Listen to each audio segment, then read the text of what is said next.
This week's Gospel continues our tour through Jesus' Sermon on the Mount. And this week he takes a look at the law or the commandments, specifically the 10 Commandments, right? So Jesus is going to go through several of these 10 Commandments, and he's going to say, you've heard that it was said, you shall not kill, you shall not bear false witness.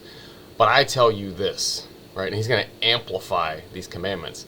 Instead of like poo-pooing the commandments, there's kind of this caricature of Jesus teaching out there that he said everything in the Old Testament we can just throw away because I'm here and now it's a whole new thing.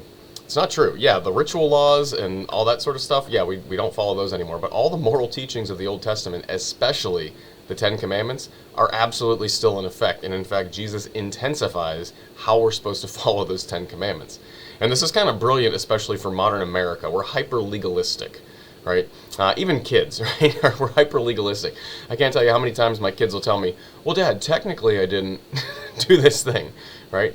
And so Jesus looks at something like murder, and he says, you've heard that it was said you shall not kill. But what I say to you, right, so Jesus is speaking on his own authority. You've heard, some guy named Moses, who's kind of a big deal, said you should not kill. But I, Jesus Christ, tell you, don't even be angry with your brother. Right, so what does Jesus move here? His move is, what is the condition of the heart that will cause us to murder? And this is the same pattern that he plays out for every commandment that he comments on, right? What is the condition of heart that would cause me to violate this commandment? And now we need to root out that condition of heart and avoid that. Jesus is not allowing us to run up close to a sin and not technically commit it, and then we're still okay. He's saying, don't even get close to it, right? Nobody kills somebody else when they're happy with them. It's because you're angry with them, so try to avoid that.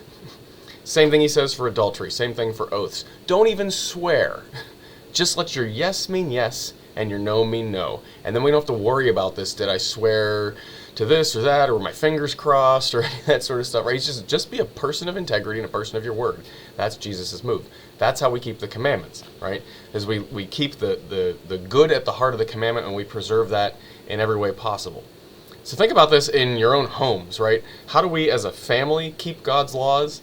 How do we stay away from getting even close to violating them? How do we root out that condition of heart? But also our own family rules, right? You probably have rules in your house about respecting parents, respecting each other, respecting siblings, and respecting each other's possessions and things like that. Are we a family that technically doesn't violate the rule? Or are we a family that is like, I don't even want to get close to disrespecting you. I don't even want to get close to making it look like I'm using your stuff without permission.